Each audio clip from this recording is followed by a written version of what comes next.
చెప్తూ ముగిస్తున్నాను. జై హింద్. వేదిక మీద ఉన్న పెద్దలు గౌరవ ఉప ముఖ్యమంత్రి శ్రీ బట్టి విక్రమార్క గారికి,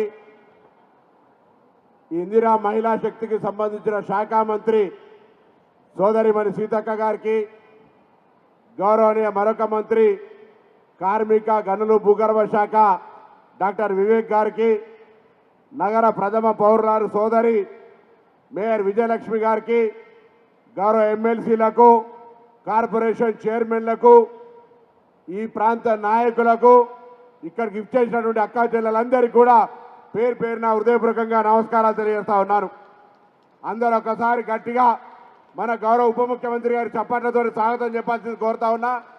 ఎందుకంటే ఈ రాష్ట్రంలో వారు ఆర్థిక శాఖ మంత్రిగా గౌరవ ముఖ్యమంత్రి రేవంత్ రెడ్డి గారి నాయకత్వంలో మహిళా శిశు సంక్షేమ శాఖ మంత్రి సీతక్క గారితో కలిసి ఈ రాష్ట్రంలో ఒక విప్లవాత్మకమైన నిర్ణయాల ద్వారా మహిళలకు న్యాయం చేసేటువంటి ఒక దీక్ష బోని ఈ 5 సంవత్సరాల కాలంలో 1 కోటి మంది మహిళలను కోటీశ్వరులు చేయాలనే సంకల్పం తీసుకొని ఆ దిశలో కార్యాచరణ తీసుకుపోయి భాగంగా ఈరోజు హైదరాబాద్లో ఉన్నటువంటి 31,000 మహిళా సంఘాల్లో పావలా వడ్డీ గత 10 సంవత్సరాలుగా రాలే, ఆ పావలా వడ్డీనిచ్చే కార్యక్రమాన్ని ఈరోజు ఇక్కడ ప్రారంభిస్తున్నటువంటి గౌరవ ఉప ముఖ్యమంత్రి గారికి, వేదిక మీద పెద్దలందరూ కూడా ధన్యవాదాలు తెలియజేస్తా ఉన్నా.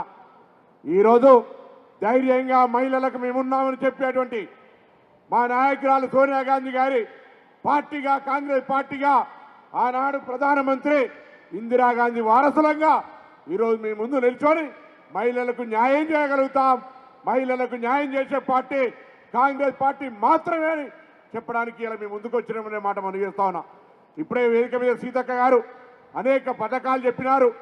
ఇలా మీరు చూస్తూ ఉన్నారు ప్రత్యక్షంగా 10 సంవత్సరాలుగా కొత్తగా పెళ్ళైనా లేదా కుటుంబ సభ్యులు పెరిగినా రేషన్ కార్డు రానటువంటి పరిస్థితుల్లో ఈ యొక్క నియోజకవర్గంలోనే 41,000 మందికి లబ్ధి జరిగే విధంగా కొత్త రేషన్ కార్డులతో పాటుగా 6 కిలోల సన్న బియ్యాన్ని ఇచ్చే కార్యక్రమం తీసుకున్నాం.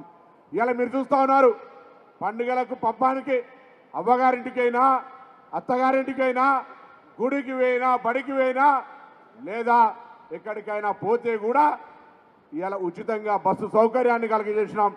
222 కోట్ల మంది 7,400 కోట్ల విలువ కలిగిన బస్సు ప్రయాణాన్ని ఉచితంగా ఇచ్చినాం. 200 యూనిట్ల ఉచిత విద్యుత్ ఇస్తా ఉన్నాం. ఒక మాట మాత్రం మీకు తెలియజేస్తా ఉన్నా, ఈరోజు ఈ ప్రభుత్వం విశ్వాసంగా మహిళల పట్ల గౌరవంగా మహిళలకు న్యాయం చేయాలి, మహిళలను ఉన్నత స్థానానికి తీసుకుపోవాలనే ఆలోచనతోటి నిండు మనసుతోటి ఉంది. మీ ఆశీర్వచనం కావాలి. మీ ఆశీర్వచనం మా ప్రభుత్వానికి కొండంత బలంగా ఇంకా మీ పట్ల సానుకూల నిర్ణయాలు తీసుకోవడానికి ఉండాలని కోరుకుంటూ మీ అందరికీ మరొక్కసారి హృదయపూర్వకంగా అభినందనలు, ధన్యవాదాలు తెలియజేస్తూ గౌరవ ఉప ముఖ్యమంత్రి పెద్దలు బట్టి విక్రమ